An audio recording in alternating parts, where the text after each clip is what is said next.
सुनीता सातपुते बोलते. बघा आमचं सगळे भाऊ बहिणी वहिन्या असतील नाते असतील बघा सगळेजण पूर्णपणे फॅमिली. हा माझा 4 नंबरचा भाऊ. कसं झालंय जेवणची टेस्ट वगैरे कशी झाली टेस्ट वगैरे. आम्ही सध्या आमच्या कुलदैवताच्या भोजलिंग मंदिरामध्ये आहोत आणि ते सातारा जिल्ह्यामध्ये म्हसवड तालुक्यामध्ये डोंगरकडा या ठिकाणी वर डोंगरावर आहे. आम्ही त्या ठिकाणी आज सहभोजन सगळेजण करतोय. देवदर्शन झालेलं आहे. तुम्ही पण जेवायला या. ओके. हा 6 नंबर भाऊ आहे माझा. कसं झालंय जेवण वगैरे. जेवण एकदम छान मस्त. डोंगर चढून आला. डोंगर हा आमचा कुंदन दादा. हा मुलगा कुंदन दादा कसं जेवण झालंय. हा आमचा लाडका भाचा अथर्व कसं जेवण झालंय. 1 नंबर क्वालिटी आहे जेवणाची. हा माझा मोठा भाऊ. श्रीकृष्ण गाई राखायला गेल्यानंतर सगळ्यांचं जेवण एकत्र करायचे आणि मिसळून त्याचा गोपाळकाला करायचे. तसं आज प्रत्येक बहिणीनं प्रत्येक माझ्या भाऊजाईनं आणलेल्या इथं भाज्या सगळ्यांनी आम्ही वाटून खाल्ल्या. कोणी केळी आणली, कोणी शिरा करून आणलाय, कोणी डाळीची भाजी केली, कोणी डाळ फ्राय तो उत्तम केलाय. एका बाजूने खीर केली सुंदर सगळं. ओके. ही माझी मोठी बहीण सिंधुताई कसं झालं जेवण. हा माझा लाडका भाचा अजितदादा. अमृताहुनी गोड चवीचे अन्न होते आणि इतकं त्यात अर्थप्रेम होतं, उत्कट प्रेम की आत्मा की गहराई तक आत्मा तृप्त हो गया.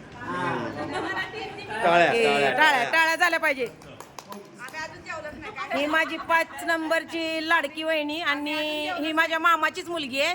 त्यामुळं ती खूप अशी सुगरण आहे. तिनंच ते सगळे पदार्थ असे बनवून म्हणजे भरपूर खूप सुंदर वहिन्यांनी सगळ्यांनी आणलेत. असे भाच्याची बायको असेल कोण बहीण असेल सर्वांनी. कसं झालं जेवण. आणखी जेवण तर तिने केलंच नाही. ही माझी भाच्याची बायको. झाले का जेवण. कसं आहे जेवणाची चव. ही माझी लहान भाऊजाई. कसं झालं जेवण. मस्त.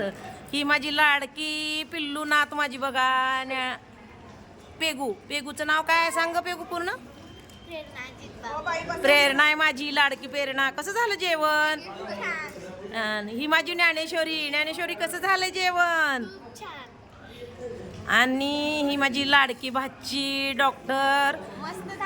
आणि तिच्याच लग्नाचं आता म्हणजे चालू आहे. म्हणजे लग्न आता तारीख आलेली आहे आणि त्यामुळं तर आम्ही देवाला सर्वजण माहेरच्या देवाला आलोय. आणि ती पण खूप सुगरण आहे. अशी डाळ तडका तिनं खूप सुंदर बनवून आणला होता. आता काय ताटामध्ये तुम्हाला नाही दिसणार आहे.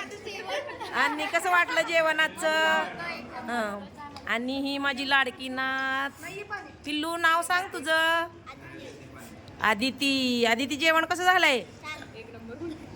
आणि ही माझी लाडकी सुनबाई कसं झालं जेवण. असे खीर वगैरे सगळं खातात. आणि ही माझं लाडक्या डॉक्टर काना. कसं झालं जेवण. खूप छान बनवले सगळ्यांनी जेवण. कुणाचं काय आवडलं. माम्याने काय काय बनवलंय. मामीने छोलेची भाजी बनवलेली आवडली. एका मामीची खीर आवडली आणि सुनूने बनवलेला डाळ तडका आवडला. खूप छान. आणि लाडके इंजिनियर साहेब जेवतात. माझे बहिणीचे मुलगा आहे हा माझा चिरंजीव. कसं झालं जेवण भैया.